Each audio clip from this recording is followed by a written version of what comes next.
The UDL in 15 Minutes logo with a circle around colored words.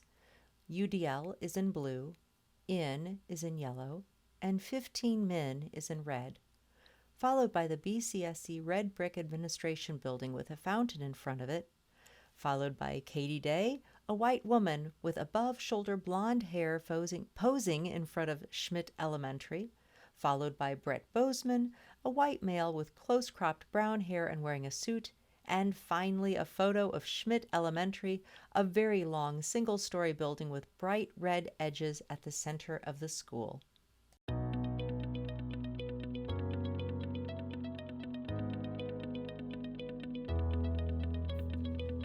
Hello, and welcome to UDL in 15 Minutes, where educators discuss their experiences with UDL.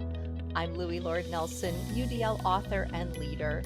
This episode is part of a special series about UDL implementation at Bartholomew Consolidated School Corporation in Columbus, Indiana. Today, I'm talking with Kaity Day, the principal of Schmitt Elementary, and Brett Boezeman, the director of operations. Today, Kaity and Brett are going to share the journey Schmitt Elementary staff have taken with UDL and how they've included students with more significant disabilities into the general education environment. Welcome, Brett and Kaity. Hi, Louie. Thank you. Thanks for having us. Oh, you're so welcome. So before we get started talking about Schmitt, can you each share a bit about your background in education and how you came about to learn about UDL? I'll start, Louie. So I was the principal at Schmitt Elementary for 6 years. A wonderful experience that I had there. Working backwards through my professional timeline, I was an assistant principal at a middle school in Columbus for 4 years prior to that, and had come from Indianapolis before that in a couple different roles. One was an elementary school teacher, primarily focusing on math and science, and my first real job in life, so to speak, was a computer science teacher at a middle school at a large urban district in Indianapolis. So my first exposure to UDL formally was when I came to BCSC in about 2008.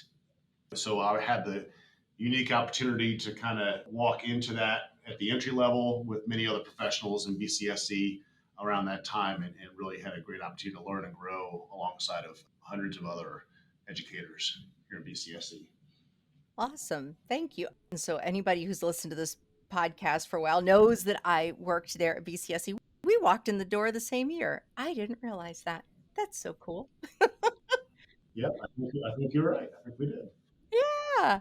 All right, Kaity, let's hear from you.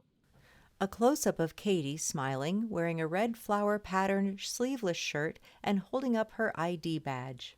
Yes, hello. I am Kaity Day. My route to where I am now is a little bit different than Dr. Bozeman's. I started as a student in BCSE, then a student teacher, went to IU, and then came back as a teacher and taught at 3 different buildings in anywhere from K through 6th. I taught kindergarten, 3rd, 4th, and 6th. And then came back to Schmitt. Schmitt was actually the school I taught at my very first year. And then I was lucky enough to come back to Schmitt and work with Brett as an assistant principal for 4 years. And then this is my 5th year as principal at Schmitt. So I've experienced UDL as a teacher and as an administrator. And that's just been really cool and unique.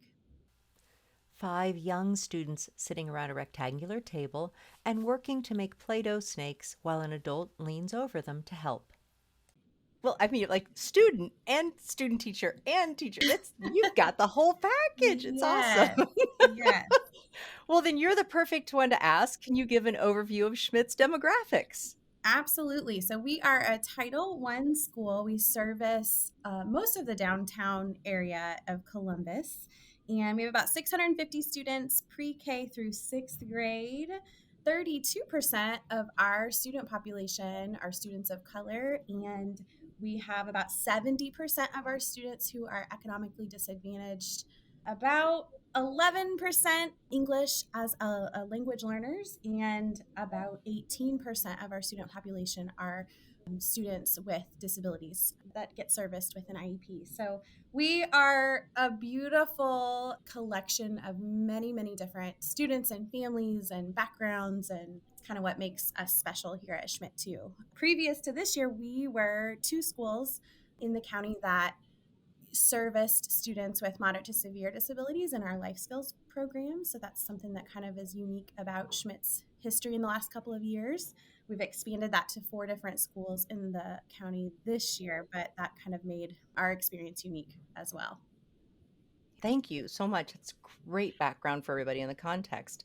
So while my podcast overall focuses on the application of UDL, I've asked the educators across BCSC to talk about how the framework has been used to include students with more significant disabilities.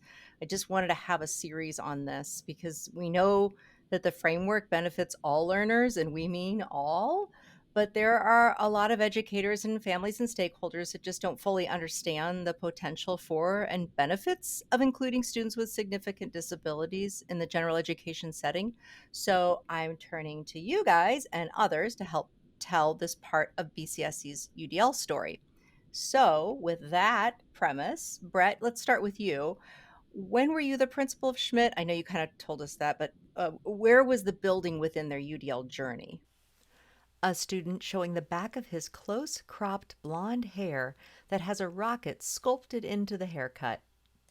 So I started as the principal at Schmitt in 2012, and the building in the district was still at an introductory level at that point. So it was interesting, as I mentioned earlier, is we had a chance to walk together through that journey as a building. So when I was at Schmitt, it was loaded with good teachers and still is today. And it's a great opportunity. I mean, it was full of teachers that wanted and really yearned for the best for kids. And as Kaity mentioned in her demographic overview, we had and still have a wide variety, a wide range of learners there, identified disabilities or not. So it's not uncommon at Schmitt to have students who are high ability, high performing in the same classroom with students who may have significant cognitive disabilities and anywhere in between. So our teachers there were really interested in trying to teach in a way that would reach all of these kids in all of these ranges. And UDL was the framework in order to do that. So we started very slowly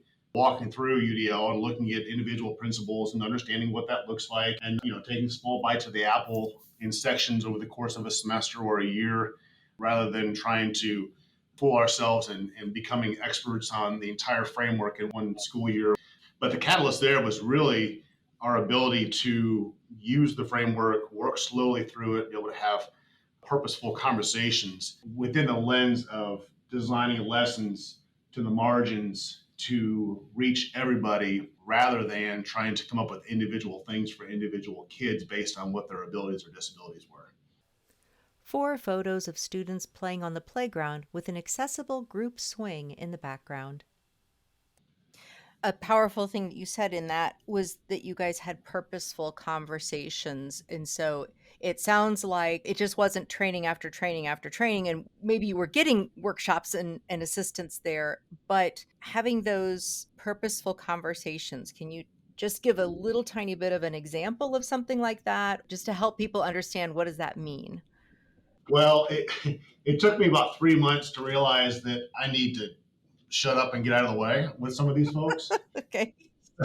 Because like I said, we had and still do really talented teachers in that school. So we would, as I mentioned, we would take one area, one principle of the guidelines, and talk about it at a staff meeting for 5 or 8 minutes as a large group, and then be able to share, okay, what does this mean to you? What does it look like in your classroom? What could it look like in your classroom?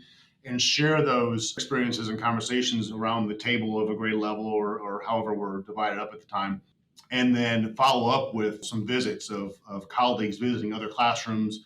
I would cover a class, Kaity would cover a class, whatever we have to do to get people in spaces. And we would have a large conversation about whatever it is that we're covering at the time, but really allow people to explore that, develop that, ask questions, learn from each other, reach out to other neighboring schools. Lovely. That's awesome. Thank you. And then Katie, you came in as the assistant principal in 2014, became the principal in 2018. So then what's that journey looked like since then? Katie posing in a selfie with a smiling male student who has close cropped brown hair and is using a wheelchair. Yeah, so I'm so glad Brett mentioned the instructional round piece towards the end of his answer.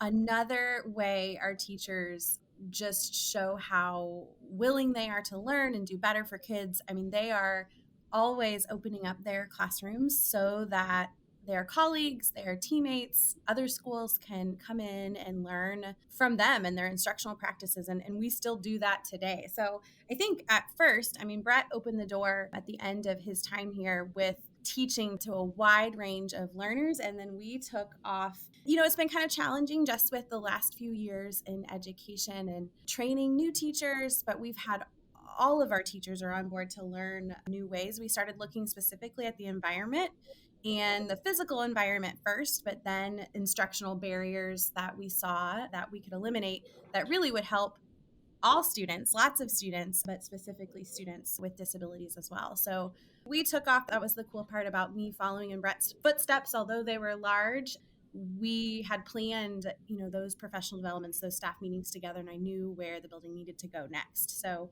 kind of hit the ground running. And again, what he said we did several years ago, we still do. Our staff meetings are 100% or 99% professional development, but a lot of that is teacher driven and teacher conversations and practical ways to focus on these guidelines in the classroom. Yeah. I love conversations that we have about instructional barriers and kind of introducing that concept and getting teachers to think about that. When it came to including students with significant disabilities, people often they place the barrier in the student rather than in the environment. So I'm just curious if you can recall any kind of conversations or training or instruction that was provided to teachers to help them make that shift and understand that that barrier is in the environment. A female student with brown hair pulled back into braids, smiling while holding up the book Brave Girl. Yeah, so that was kind of a collaborative process between our instructional coaches. We have had two of the best instructional coaches for the last several years, but really collaborating with our gen ed teachers, our specials teachers, our special education teachers. So one way we made that mindset shift was just to start looking at what specific things can we address, what are the lowest hanging fruit that we can address that would be great for any kid. One example, we went one-to-one Chromebooks, offering multiple ways to hear the text from the story that we're reading. So you don't have to have an IEP to be able to listen to a text read out loud to you. And so we started very small with just very little strategies, and then that kind of snowballed. And so now really when we are planning lessons and we're sitting down and developing pacing guides as teams, we are considering all of those things first. It just becomes the first thing we think about, which is really, really cool to see, and is the best for kids. Yeah, that's awesome. That's awesome. So I'm bumping up against time, but I really want to answer this question. So this podcast might just go a little bit longer because we know that like teaching and education, it's just never a straight road. There's bumps and barriers. And I'm just curious what kind of bump or barrier your staff faced specific to including students with more significant disabilities, and then what was put in place to support the teachers. So either of you can toss in. A female student with long brown hair wearing a red checkered shirt and a paper hat reading 100 Days Smarter. I just can't say enough. I mean, what Brett said, he stole my line earlier, actually, because my staff, they don't stop learning. Like, I have the best set of teachers. I have new teachers, I have teachers who have taught 8, 10, 12 years, but I have a lot of veteran teachers. They are reading things, they're learning themselves or sending me book links all the time so that they can have side book studies. We have teachers who are willing to learn, which is the best.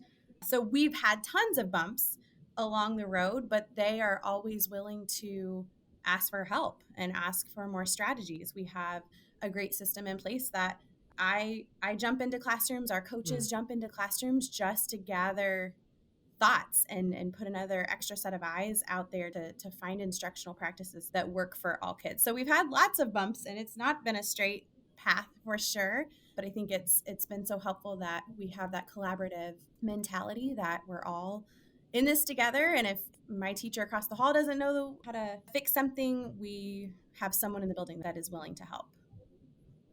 Yeah, so I completely agree. You've got a strong, strong staff, and I love that both of you recognize that. But we also need to flip this and see both of you as leaders. So, Kaity, what you have created or continued is that you've got an environment of learning. Because if you've got teachers who are eager to learn, that means you've created an environment of learning. So, I just want any building leaders that are listening to take that. And then also, you talked about that collaborative mentality. So that's an environment that you've created because you've got a collaborative school. You've got an environment where teachers do want to work with one another. They trust one another to learn from one another. That's huge, and that takes leadership. So I'm going to thank you for that and thank Brett for it too. And so I know Brett had something to share also. Two smiling male elementary students holding small stickers that read "Rockets Read," followed by screen captures of the UDLapproach.com, followed by the UDL in 15 minutes logo. In 30 seconds or less, I'll expand on that. And you mentioned earlier, Louis, the environment. When we started, on instructional rounds, we would make visits and observations of the environment only in the classroom, and through the lens of whatever, but in this case, including those with motor or significant disabilities. So are there any barriers, physical barriers, stuff, things in the classroom that could be modified or removed in order to make this more inclusive to whomever? And it was a little bit easier that way because it's a little less obtrusive than coming in and having teachers evaluate teachers in their teaching. Nobody wants their baby to be called ugly. So we would start with that and look at the actual learning space to get people comfortable giving feedback and bouncing ideas and visiting others. And that led into more deeper conversations down the road, obviously. Awesome. So again, that's an example of that's a leadership choice, and you chose to scaffold this and look for ways to make it approachable. Like you said, nobody wants their baby called ugly. But you found a way to look at that physical end, which is a entree to talking about UDL anyway, because of universal design. So great examples. Thank you so much. Okay. Thank you both for agreeing to talk with me. BCSC is so special to me, and I'm really honored to be able to tell this part of your journey and just spread more about BCSC around the world. So thank you both very much. Thanks, Louis. Absolutely. You're very welcome. So for those listening to this podcast, you can find supplemental materials like an image montage with closed captioning, that montage with audio descriptions, a transcript, and an associated blog at my website, theudlapproach.com/podcasts. And finally, if you have a story to share about UDL implementation for UDL in 15 minutes, contact me through the udlapproach.com. And thanks to everyone for your work in revolutionizing education through UDL and making it our goal to develop expert learners.